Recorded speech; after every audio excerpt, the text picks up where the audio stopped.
BTAD পৰিষদীয় নিৰ্বাচন আৰু নিৰ্বাচনৰ ঠিক প্ৰাক মুহূৰ্তত আমি উপস্থিত আছোঁ হালবাৰী মহকুমা আৰু হালবাৰী যি পৰিষদীয় সমষ্টি আৰু সেই সমষ্টিৰ প্ৰাৰ্থী হৈছে বিপিএফ দলৰ নিৰ্ধাৰিত জয় মুছাহাৰী আৰু আমাৰ লগত আছে মিলন বড়ো হালবাৰী মহকুমা প্ৰেচিডেণ্ট বিপিএফ দলৰ আমি স্যাৰ বিগত সময়ত যেটো দেখা পাইছিলোঁ বিপিএফ দলৰ যেটো নিৰ্বাচনী প্ৰচাৰ আৰু সেই প্ৰচাৰৰ এটা সময়ত কিন্তু সৰ্বাত্মক ৰূপে গোটেই বিটিএডিত বিপিএফ দলৰ আগন্তুক পৰিষদ গঠন হ'ব কি নহ'ব এটা বিমূৰ পৰিস্থিতিৰ সৃষ্টি হৈছিল কিন্তু বৰ্তমান পৰিস্থিতি আমি যেটো দেখা পাই আছোঁ যে বিপিএফ দলে যেনেকুৱা অসমৰ এটা সময়ৰ শাসনকৰ্তা ৰাজনৈতিক দল হেয়াখল অগপ আহি হাগ্ৰামা লগত এলায়েন্স কৰিলে তাৰ লগে লগে বিভিন্ন বিজেপি ভাৰতীয় গণপৰিষদ তেওঁলোকেও বিপিএফ দলৰ লগত আছে আপোনালোকে পুনৰবাৰ গতিত বহিব বুলি এটা আশা কৰে নেকি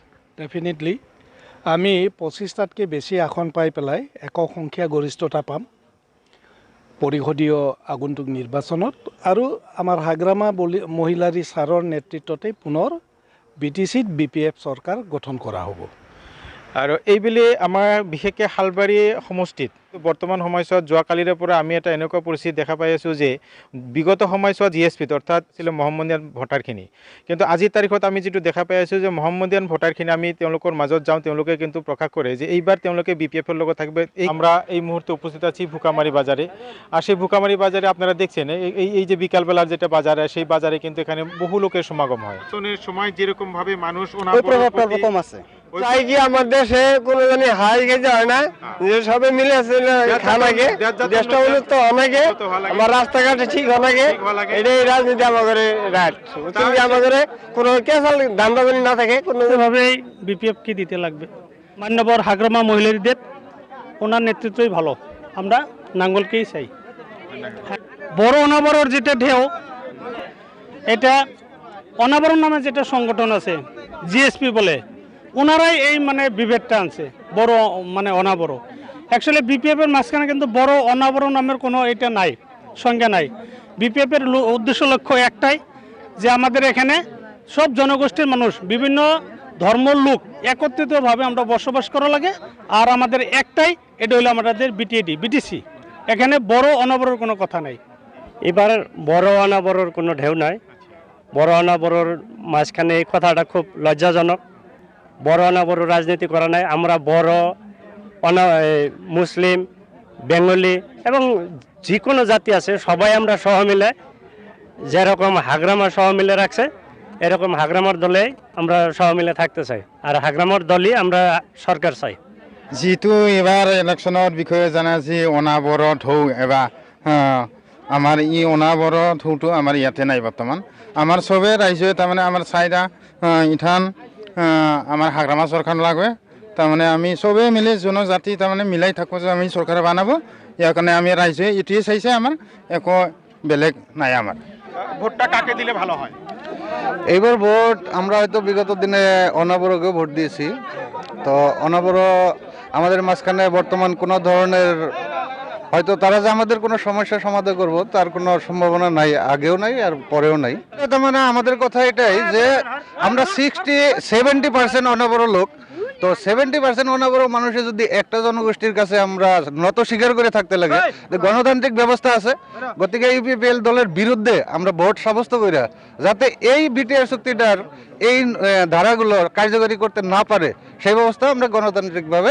ভোটের জরিয়তে আমরা তেমন সাব্যস্ত আমরা যদি বিটিআর চুক্তি আসলে হাগ্রামা মহিলারী নাকচ করছে আর তিনি আগেও বলছেন যে বিটিসিতে 2003 সনের আগের যত লোক আছে সবাই এখানকার বাসিন্দা তো তাদেরকে মাটির পাট্টা দেওয়া হবে তো আমরা নিশ্চয়ই হাগ্রামা মহিলারীকে সাপোর্ট করব আমাদের অনাবর লোক যারা আছে প্রায় সংখ্যকই হাগ্রামা মহিলারীকেই চায় আর 2-4 জন যদিও অল্প এদিক ওদিক আছে তারাও ঠিক হয়ে যাবে ঠিক এইবার ভোট ধরেন আমাদের আগে তো নানান ধরনের দল আছিল আর প্রথমে ইউপিপিএল দলে সাব্যস্ত করছাল কিন্তু ওনার নিয়ম নীতি দেখে এবার সব মানে আমার পুরান যেটা হাগ্রামা বিটিসির সিপ ওনাকে সাব্যস্ত করছে আর ওনার আর নতুন করে উনি যে আরো গদিতে বসবো তার জন্য রাইজ তার মানে হাজু হয়ে রয়েছে ভোটটা হাগ্রামাকে দিলে ভালো হবে কারণ ইউপিএলে আমাদের এনআরসি মুসলমানের এনআরসি নিয়ে বহুত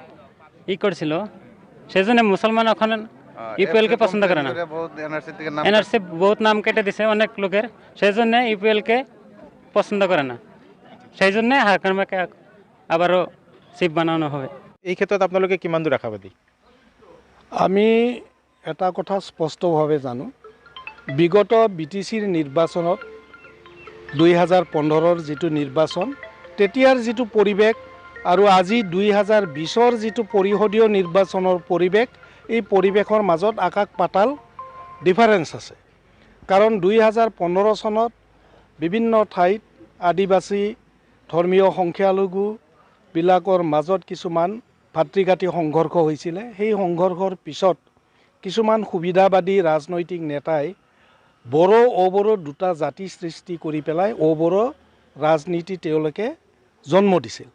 আৰু সেইটো সময়ত ধৰ্মীয় সংখ্যালঘুৰ মানুহখিনিয়ে এটা আৱেগিক হৈ পেলাই বড়োৰ বিৰুদ্ধে যিহেতুকে তেওঁলোকৰ এটা ইমোশ্যনেল এটা ভাৱধাৰা আছিলে, সেইকাৰণে তেওঁলোকে অবড়ো ৰাজনীতিত সহযোগ কৰিছিল। আৰু সেইটো পৰিপ্ৰেক্ষিততে যোৱাবাৰ চক্ৰধৰ দাসে MCLA হিচাপে জিকি গৈছিল। আৰু এটা কথা মই আপোনাক স্পষ্টভাৱে ক'ম, যোৱাবাৰ আমাৰ দলীয় টিকট বহুতেই বিচাৰিছিল, তাৰে মাজত আমি ভুৱনেশ্বৰ গয়াৰীক যেতিয়া দলীয় টিকট দি পেলাই প্ৰতিদ্বন্দ্বিতাত নামিছিলোঁ, দলীয় টিকট নোপোৱাৰ কাৰণে আমাৰ বিদ্ৰোহী এজন BPF নেতাই নিৰ্দলীয় হিচাপে প্ৰাৰ্থী হিচাপে থিয় হোৱাৰ কাৰণে আমাৰ ভোট বিভাজন হৈছিলে। গতিকে আমাৰ দলীয় প্ৰাৰ্থীয়ে পাইছিলে 13,700 ভোট আৰু আমাৰ বিদ্ৰোহী প্ৰাৰ্থীজনে পাইছিলে 7,400 ভোট। অৰ্থাৎ যোৱাবাৰো BPFৰ আমি পাইছিলোঁ, কিন্তু এইটো দুভাগ হৈ পেলাই 13,700 আৰু 7,400 হোৱাৰ কাৰণে চক্ৰদাসে জাষ্ট 17,000 ভোট পাই পেলাই তেওঁ জিকি যোৱাৰ সুযোগটো পাইছিল। এইবাৰ যিহেতুকে আমাৰ মাজত কোনো তেনেকুৱা দলীয় বড়ো অনাবড়ো যিটো বিভেদ আছিলে সেইটো কম। আমি কৈছোঁ যে বড়ো অবড়ো নহয়, BPF ৰাজনৈতিক দলটো সকলো জাতি জনগোষ্ঠীক লৈ গঠন হোৱা এটা ৰাজনৈতিক দল। আমাৰ এই BPF ৰাজনৈতিক দলত বিভিন্ন ধৰ্মাৱলম্বীৰ মানুহো আছে, বিভিন্ন জাতি জনগোষ্ঠীৰ মানুহো আমাৰ ইয়াত আছে। সেইকাৰণে যোৱাবাৰো আমি ভোট বিভাজন হোৱাৰ কাৰণে আমি হাৰিছিলোঁ। এইবাৰতো আমাৰ ভোট বিভাজন নহয়, সেইকাৰণে এইবাৰো আমি জিকিম, বিপুল ভোটত জিকিম। আৰু দ্বিতীয়তে হৈছে আপুনি বড়ো অবড়ো 15 চনৰ সেইটো পৰিৱেশত বড়ো অবড়ো এটা আৱেগিক এটা পৰিৱেশ আছিলে, কিন্তু সেই পৰিৱেশটো এতিয়া নাই। এতিয়া ধৰ্মীয় সংখ্যালঘুৰ মানুহে বুজি পাইছে যে তেওঁলোকে আৱেগিক হৈ পেলাই বড়ো অবড়ো এই চিন্তা চৰ্চাত তেওঁলোকে কি ক'লে, গাঁও কৰ্তনৰ কথা ক'লে,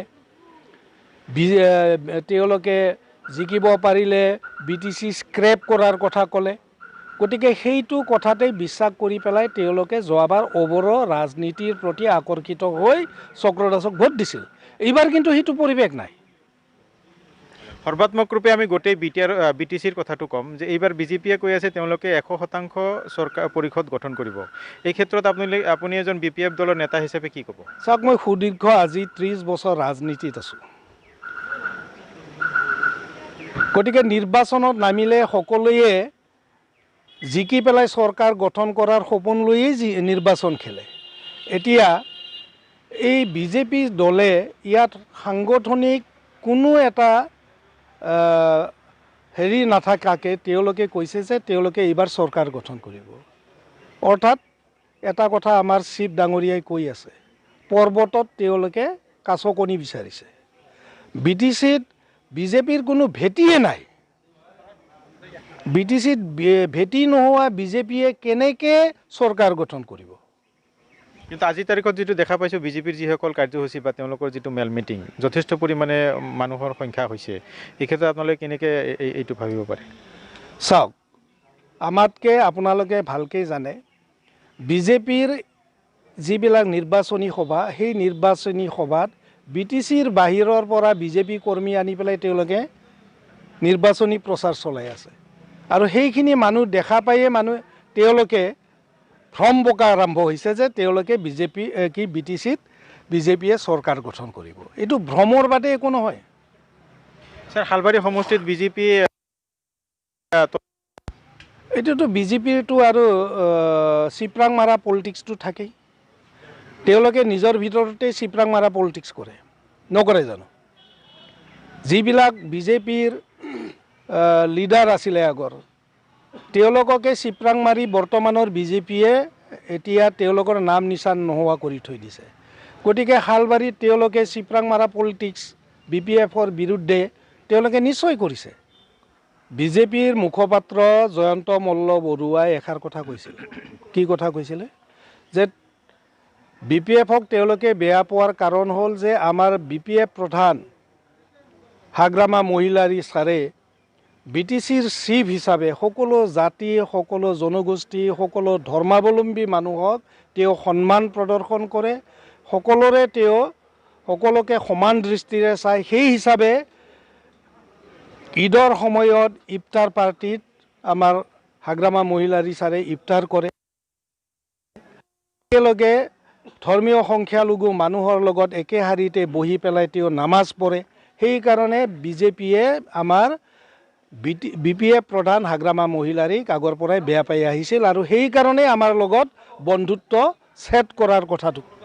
ডেফিনেটলি এইটো চুক্তিৰ জৰিয়তে কিছুমান দফা আছে, যিবিলাক দফা লৈ পেলাই BTC-বাসী নান ট্ৰাইবেল মানুহবিলাকে বা আমি ট্ৰাইবেল মানুহবিলাকেও শংকিত হৈ আছোঁ।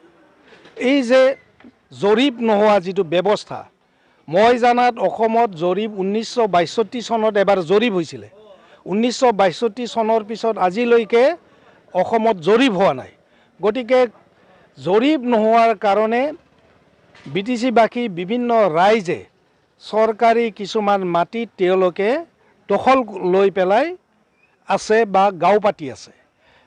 গতিকে আজি এই BTR চুক্তিৰ যোগেদি যিবিলাক মানুহ চৰকাৰী এনেকুৱা খাচ মাটি, একচনীয়া মাটি বা জলাশয় যদি দখল কৰি আছে, তেওঁলোকক উচ্ছেদ কৰা হ'ব।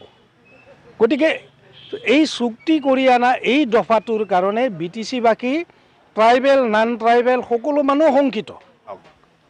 UPPL দলৰ কথাটোতো আপোনালোকে জানেই।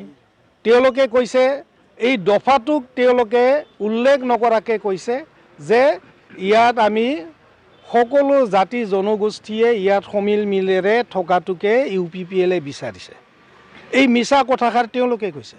কিন্তু চুক্তিত যিটো লিখি আনিছে সেই চুক্তিয়ে কৈছে যে অলৰেডি চৰকাৰী খাছলেণ্ড, একচনীয়া বা জলাশয়ত বা গ্ৰেজিঙত যিবিলাক মানুহ বসবাস কৰি আছে তেওঁলোকক উচ্ছেদ কৰা হ'ব।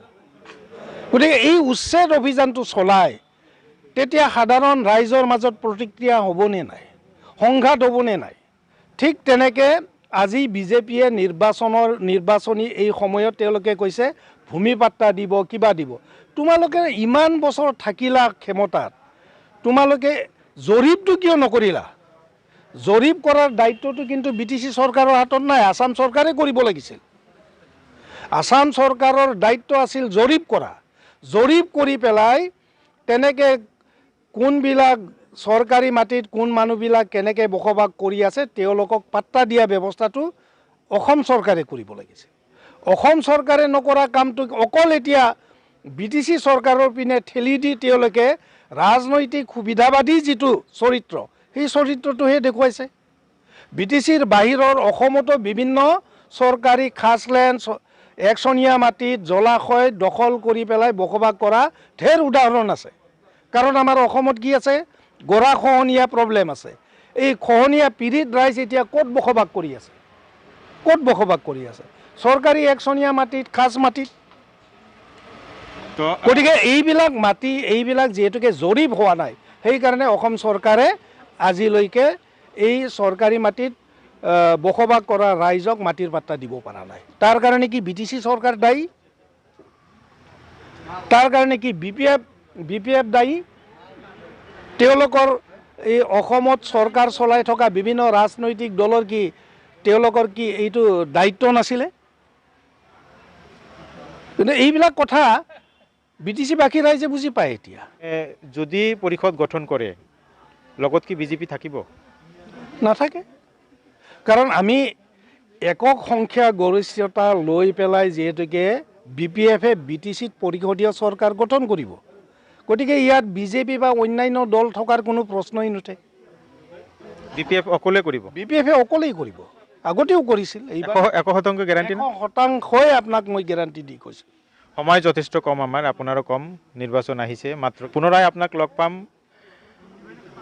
আমি সৰ্বাত্মক ৰূপে আজি হালবাৰী মহকুমা বা BTC অঞ্চলৰ বিভিন্ন জায়গাত কেইবাটাও সমষ্টিতো কিন্তু আমি আমাৰ যিটো সাৰ্ভে যিটো ৰিপৰ্ট আহি আছে, আমি কিন্তু বৰ্তমান যিটো দেখা পাই আছোঁ BPF দলৰ যিটো উত্থান, বিগত সময়ছোৱাত আজিৰ পৰা কেইটামান দিন আগতে কিন্তু এই অৱস্থা নাছিলে, কিন্তু আজি মাত্ৰ 12টা ঘণ্টাৰ ভিতৰত BPF দলৰ যিটো উত্থান হৈছে, সেই উত্থানত কিন্তু তেওঁলোকে 100% মানে আশাবাদী যে পুনৰাই BTC-ত হাগ্ৰামা মহিলাৰীৰ চৰকাৰ গঠন কৰিব। তেওঁলোকে সম্পূৰ্ণৰূপে আশাবাদী, এই কথা কিন্তু হালবাৰী মহকুমা সভাপতি মিলন বড়ো তেওঁৰ মানে ভাষণত আমি যিটো পালোঁ।